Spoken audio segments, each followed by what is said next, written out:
मैंने इतना दुख है कि मेरे पिताजी गुजरे, इतना दुख तब नहीं था। आज मैं बहुत दुखी हूँ। जी जी जी।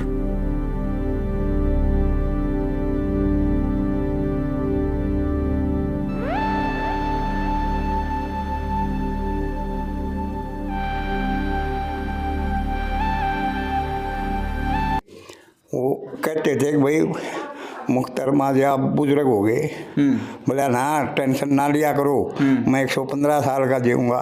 लेकिन बेचारे उनका अचानक चंडीगढ़ से आते हुए दर्द हुआ और वहाँ पहुँचे मैदानता में, वहाँ गुड़गांव गए, वहाँ एकदम हार्ट अटैक की शिकायत हुई है। उसे हमने पता चला, हमने तो आज खाना ही नहीं खाया है।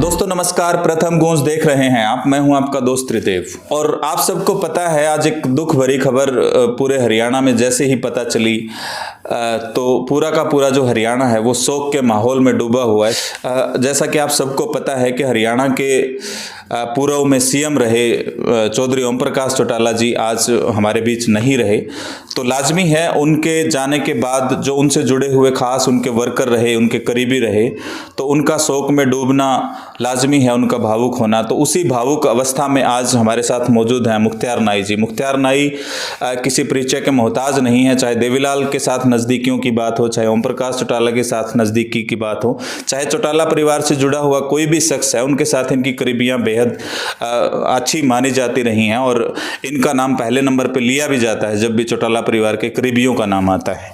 तो आज जानने की कोशिश करते हैं कि क्या कुछ इनकी यादें। नमस्कार। नमस्कार जी, नमस्कार। प्रथम गुण पहुँचने पर बहुत बहुत धन्यवाद।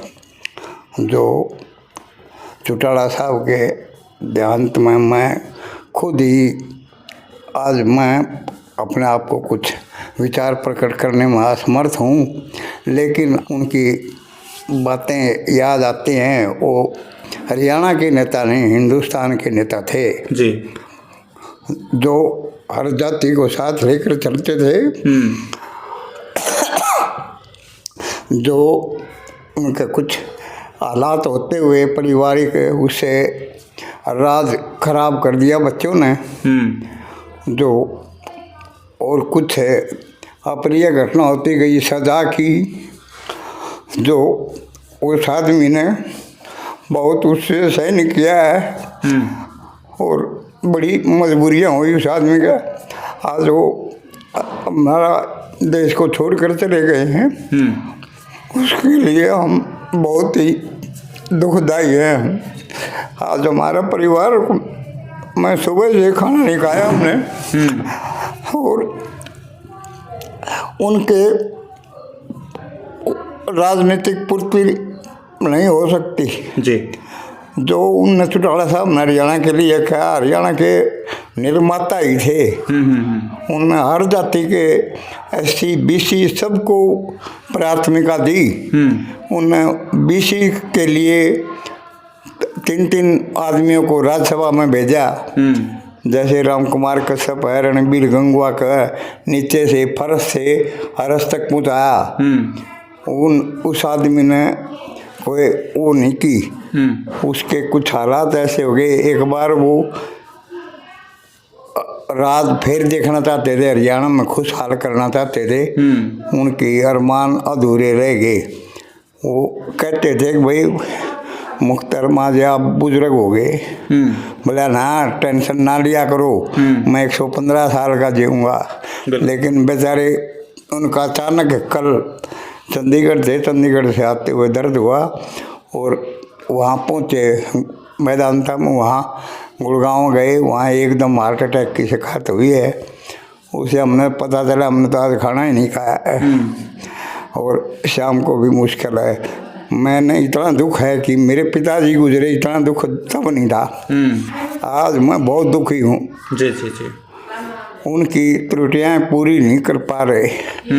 कल जाएंगे चौटाला साहब के वहाँ देजा खेड़ा फार्म पर दाह संस्कार, वहाँ उनके दर्शन करेंगे, उसके बाद अंत्येष्टि में शामिल होंगे।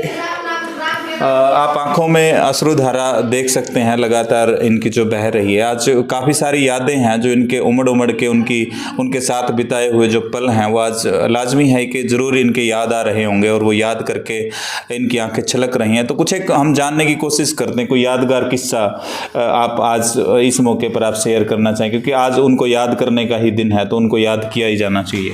ऐसा है जी, वो उनकी यहाँ लड़की ब्याह रखी है मेरे गांव में जी। इतना स्नेह उनसे भी नहीं करते थे जो मेरे से करते थे जी। मेरे से गांव के हालात के बारे में पूछते थे, राजनीति के बारे में भी पूछते थे, क्या चल रहा है, लोग क्या कह रहे हैं। जैसे राजाएं CID करते थे ना, राजे महाराजे, उस तरह गांव के हालात पूछते थे, कौन किस तरह करता है, सरकार कैसे चल रही है। मैं भी उनको अपनी तरफ से सलाह देता था। आजकल बच्चे ये नहीं मानते, बच्चे तो इनके लड़के हैं वो अपने आप को राजनीति बड़े समझते हैं जी। लेकिन वो बातें मानते थे जी। वो दिल में रखते थे, पूछते थे कोई और बात बताओ।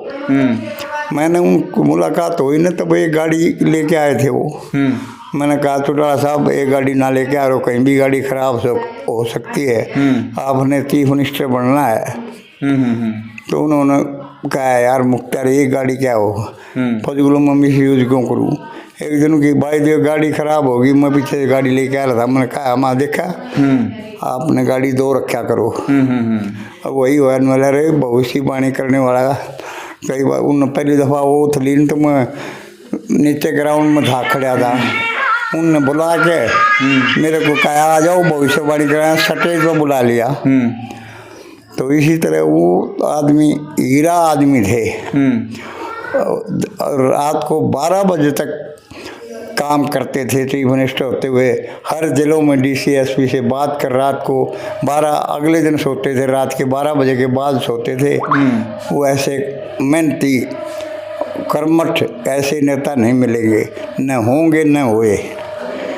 उनके बारे में मैं ज़्यादा नहीं बोल सकता। अब मेरा दिल दुखी हो रहा है, मेरा दिल दुखी हो रहा है, मैं ज़्यादा नहीं कुछ बोल सकता, रोया जा रहा है। थोड़ा सा है ना, खूब सारे पत्रकार है ना एक सलाह देते हैं राजनीतिक लोग जो है उनको कि चौटाला साहब से ना सीखना चाहिए, उन्होंने कितना अच्छे से शासन चलाते थे, शासन चलाना कोई ओम प्रकाश चौटाला जी से सीखे। तो कोई क्वालिटी जो आपको आज याद आ रही है उनकी खासियत? उसकी क्वालिटी तो बंसीलाल भी कहते हैं, चीफ मिनिस्टर बहुत कामयाब रहे, वो भी कहते थे कि भाई चौटाला जैसा राज नहीं चलाया मैंने भी। वो भी उसके गीत गाते थे, उनकी बहादुरी कहते थे रे जो चौटाला साहब कर देते हैं ना वो और नहीं कर सकता। चौटाला साहब ने जैसे राज चलाया है और दूसरे की बस की बात नहीं। चौटाला साहब ने बड़े तरीके से राज चलाया है, हरियाणा को डेवलप किया है और उनके आगे भी करने की संभावना थी।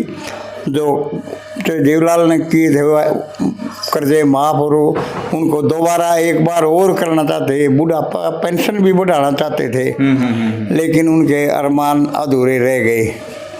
जी। मुख्तार नाई के हाथों खूब बार उन्होंने चाय पी है, कोई चाय का भी किस्सा अगर आपके ध्यान आ रहा हो इस टाइम? वो तो हमेशा चौटाला साहब और देवलाल से रोड से जाते हुए चाय पी के जाते थे हमेशा। बगैर यहाँ चाय पिए तो दिल्ली सारे गए ही नहीं कभी। अपने रिश्तेदारी में नहीं जाते थे, वो यहाँ मेरे पास बैठ के चले जाते थे।